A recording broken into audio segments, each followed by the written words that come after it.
de la commission, monsieur le rapporteur, mes chers collègues. Nous sommes plusieurs à aimer nous référer à notre riche histoire parlementaire où on puise parfois de belles leçons sur la fabrication de la loi.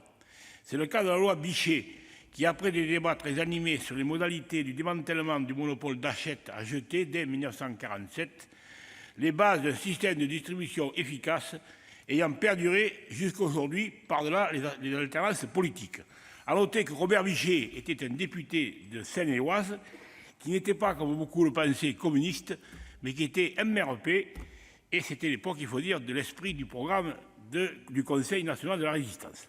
Nous saluons le choix du gouvernement d'avoir maintenu ce cadre législatif. Monsieur le rapporteur, vous l'avez rappelé, en 1947, il s'agissait principalement de garantir une distribution indépendante de la presse afin qu'elle ne puisse retomber au bon vouloir d'un opérateur à la merci du pouvoir politique. La réponse du législateur de l'époque avait été particulièrement innovante puisqu'elle établissait un système coopératif unique au monde.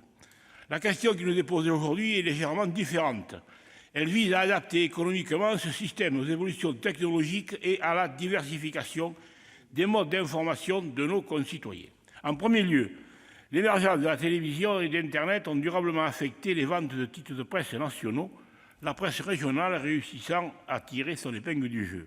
Notre presse d'information politique et générale, semble-t-il, tardait à adapter son modèle économique à la diffusion en ligne par rapport aux grands titres de la presse anglo-saxonne.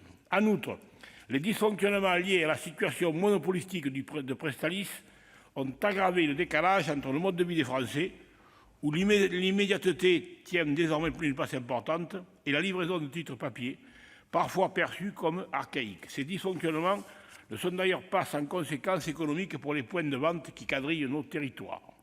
Nous nous satisfaisons donc que ce texte répare quelques anomalies, et en particulier le maintien d'un acteur économique défaillant comme Presstalis l'est devenu. S'il avait été confronté à la seule loi du marché, il n'existerait probablement plus aujourd'hui. Ce projet de loi permet également de prévenir les dévoiements constatés du fait de l'ouverture de ce généreux système de diffusion à un grand nombre de publications de divertissement. La crise de Presstalis nous a obligés à en reconsidérer l'accessibilité afin de mieux la recentrer sur l'intérêt général, dont la mission d'information de nos concitoyens, sans toutefois mettre en danger la presse spécialisée. Enfin, ce texte apporte également une réponse aux préoccupations des kiosquiers et de leurs clients. Il s'agit d'une préoccupation majeure dans les territoires tenus en marge de la transition numérique par les retards d'installation d'infrastructures.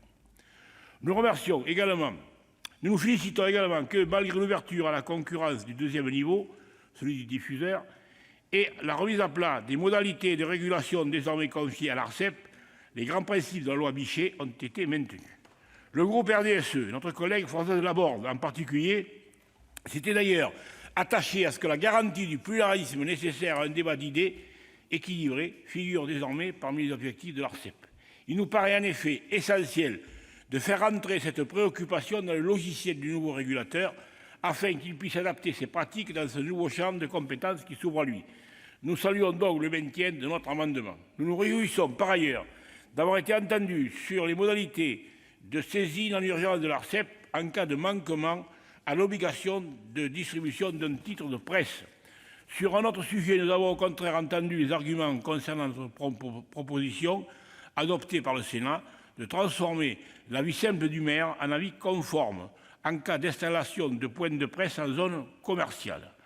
Il s'agissait de leur permettre de protéger la vitalité de leur centre-ville, et nous verrons à la longue s'il est besoin d'y revenir. Nous n'y reviendrons pas pour l'instant. Il nous faudra encore veiller à la vitalité des titres de presse, point que nous avions souligné au moment des débats sur les conditions de diffusion des premiers numéros. Finalement, au moment d'adopter ce projet de loi, que nous soutiendrons, la faiblesse de notre droit s'agissant de la diffusion d'informations en ligne reste ma plus grande préoccupation. Peu de nos concitoyens savent que les modalités d'acheminement de l'information sur Internet échappent aux règles garantissant le pluralisme et les grands principes de la loi Bichet, y compris sur les sites Internet de grands titres de presse. C'est la conséquence du modèle économique des acteurs du numérique qui, en traitant toutes les informations comme des produits, sans isoler l'information politique et générale, conduit à rendre les choix éditoriaux plus opaques et à enfermer le citoyen dans un algorithme de préférence sollicité ou déduit de son activité en ligne sur lequel il n'a que peu de prise. Merci.